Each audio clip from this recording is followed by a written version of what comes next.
परम पिता परमात्मा पूर्ण ब्रह्म सर्व सृष्टि रचनहार कबीर परमेश्वर जी की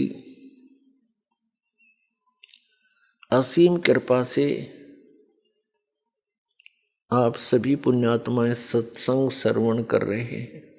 परमात्मा कबीर जी हम काल जाल में फंसे हुए सभी प्राणियों के इस दुख को जानकर समझकर अपने सतलोक से चलकर के यहाँ आते हैं और हमारे अज्ञान को समाप्त करते हैं।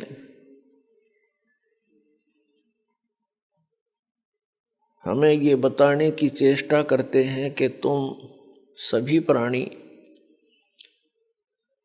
ऐसे स्थान से आए हुए हो जहाँ पर किसी वस्तु की कमी नहीं, किसी वस्तु का वहाँ पर अभाव नहीं, वहाँ कोई दुख नहीं, वहाँ पर व्यर्थ अवस्था नहीं। सृष्टि ऐसी ही है, शरीर आपके ज्यों के त्यों हैं। वहाँ जो आपको शरीर प्राप्त था वो सभी रोग रहित, व्यर्थ अवस्था उसमें नहीं होती, वहाँ मृत्यु नहीं होती। उस स्थान को आप अपनी गलती के कारण छोड़ आए। अब आप यहाँ पर ये दंड भोग रहे हो, सजा भोग रहे हो,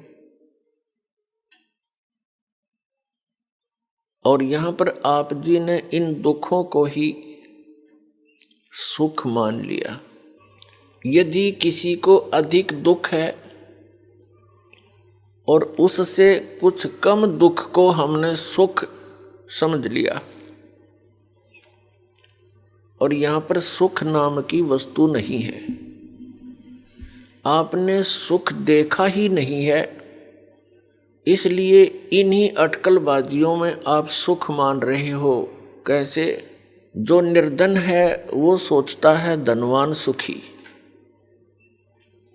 ये कार और कोठियों में निवास करता है, सफर करता है। अब धनवान को स्वप्न में भी सुख नहीं होता। धनवान समझता है, धनी व्यक्ति सोचता है कि राजा लोग सुखी होंगे, ये राजा लोग सुखी हैं।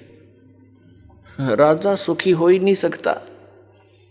विचार की बात है, जैसे एक परिवार का मुखिया अपने 4-5 सदस्यों की व्यवस्था में कितनी टेंशन लिए फिरता है। किसी को बीमारी है, किसी का विवाह नहीं हुआ, किसी का विवाह हो गया तो बालक नहीं, और 100 समस्याएं उसकी जान को बनी रहती हैं। राजा एक बहुत बड़े अक्षेत्र का मुखिया होता है। इससे खूब आसानी से अंदाजा लगाया जा सकता है वो कितना सुखी हो सकता है। स्वप्न में भी सुख नहीं उस व्यक्ति को जो राजा बना हुआ है। ठीक है, अपनी घूटी सूटी लाकर रात काट लेता होगा, घंटे 2 घंटे पड़ जा पी कर शराब, सुख नहीं है।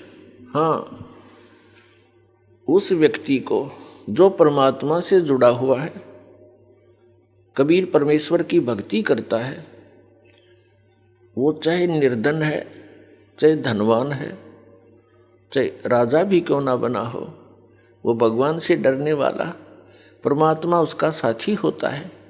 उसके ऊपर आने वाली आपदाओं को तुरंत निवारण करता है, क्योंकि कबीर परमात्मा वो सुख सागर हैं जो अपने बच्चों का दुख देख नहीं सकते।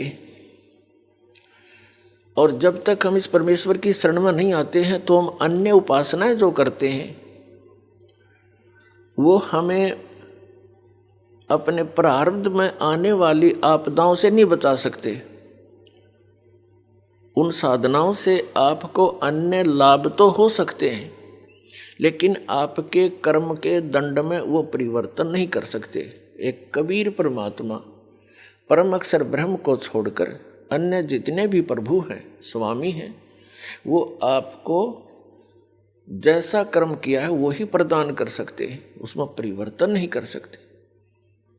तो वो भक्ति हमारे लिए यूजलेस है। हमारे प्रारब्ध में, हमारे संस्कार में, पुण्यों में, इस जीवन के सफर में कोई ऐसा भयंकर घटना, दुर्घटना हो और वो टले नहीं,